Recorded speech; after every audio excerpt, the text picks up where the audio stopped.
नमस्कार दोस्तों, मैं मनोज मुसाफिर साहू नेशनल आवाज़ यूट्यूब चैनल पर आप सभी का स्वागत करता हूं। अभी आपने देखा कि भारतीय जनता पार्टी ने उत्तर प्रदेश में एक जनपद है गाजीपुर लोकसभा का टिकट क्लियर किया। गाजीपुर ही लोकसभा है जहां पर मुख्तार अंसारी के भाई अफजाल अंसारी को समाजवादी पार्टी ने अपना उम्मीदवार बनाया है। वर्तमान में अगर बात करें तो यहाँ से सांसद भी मुख्तार अंसारी के भाई अफजाल अंसारी ही हैं, लेकिन वो पिछली बार 2019 में बसपा के टिकट पर लड़े थे जब बसपा और सपा का गठबंधन था। इस बार उनके खिलाफ भारतीय जनता पार्टी ने भूमिहार बिरादरी के पारसनाथ राय को टिकट दिया। पारसनाथ राय के बारे में आप जानते होंगे, ये स्कूल अपना निजी स्कूल चलाते हैं, निजी कॉलेज है उनका, उसी में अपना टाइम देते हैं, लेकिन चर्चा पूरे जनपद में कहीं पर भी इनका नहीं था, लेकिन इसके बावजूद भी उनको टिकट मिला।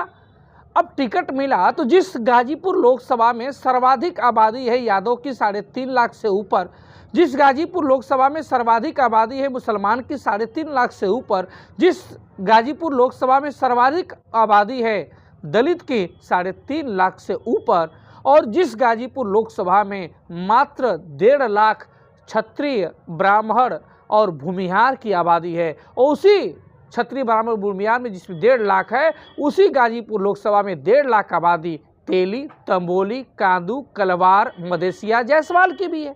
लेकिन इसके बावजूद भी ये आपको दर्शाया गया कि भूमिहार वोटरों को साधने के लिए गाजीपुर लोकसभा में एक पारसनाथ राय को टिकट दिया गया।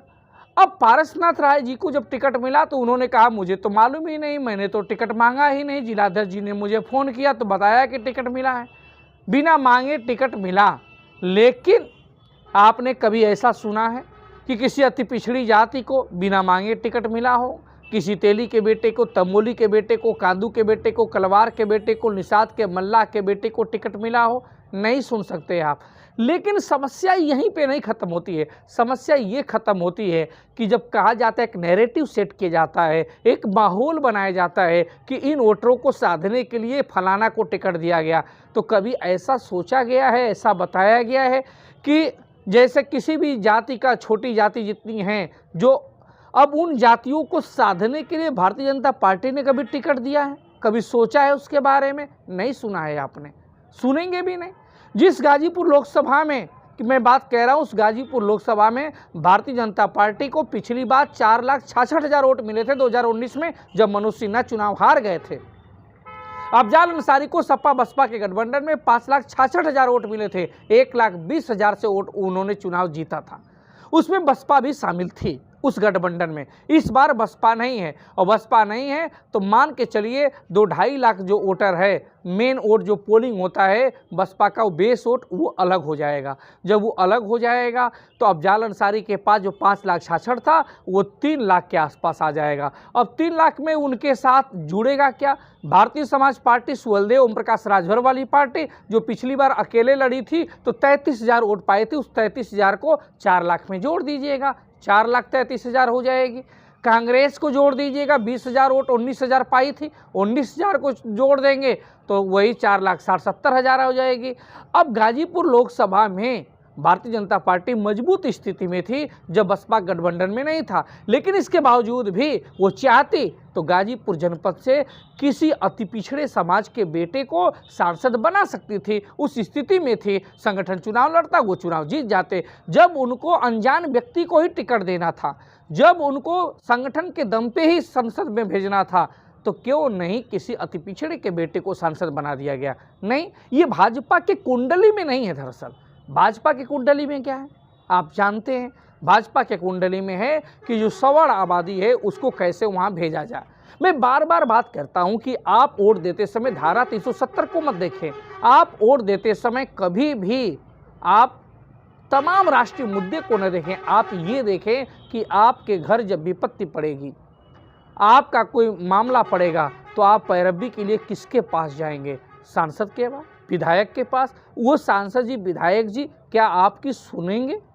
आपकी बात सुनेंगे? आपकी तरफ से पैरवी करेंगे? और पैरवी भी क्या दिखावटी करेंगे कि दिल लगा के करेंगे? आपके कितने लोग होंगे? इस बात को तहकीकात करिए। और ये पार्टी आपकी कहती जरूर है, लेकिन क्या आपकी है?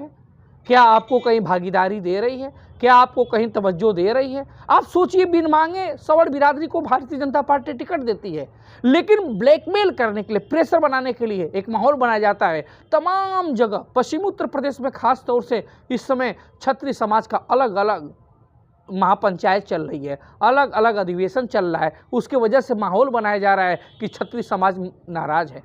कभी संगीत सोम के रूप में कोई बार मीडिया में बाइट भी देते हैं कि हम लोग नाराज हैं, हम भारतीय जनता पार्टी को फिर से 2024 के बजाय 2004 का दिन दिखा देंगे। ये किस लिए माहौल बनाया जाता है?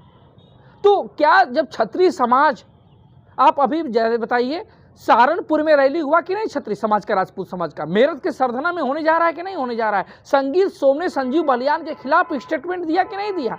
लेकिन ये लोग जब स्टेटमेंट देते हैं और कहते हैं हम भारतीय जनता पार्टी को वोट नहीं देंगे, हमें भागीदारी दें, हमें टिकट दें, तो इन्हें कोई नहीं कहता कि क्षत्रिय राजपूत जो विरोध कर रहे हैं मेरठ में, सहारनपुर में, ये लोग हिंदू नहीं हैं। लेकिन आप और हम अगर विरोध करने लगेंगे तो हमारे ही लोग, हमारे ही समाज के लोग कहेंगे यार तुम हिंदू की बात नहीं कर रहे हो, तुम हिंदुत्व की बात नहीं कर रहे हो, हिंदू हो कि नहीं हो, हमें शक हो रहा है।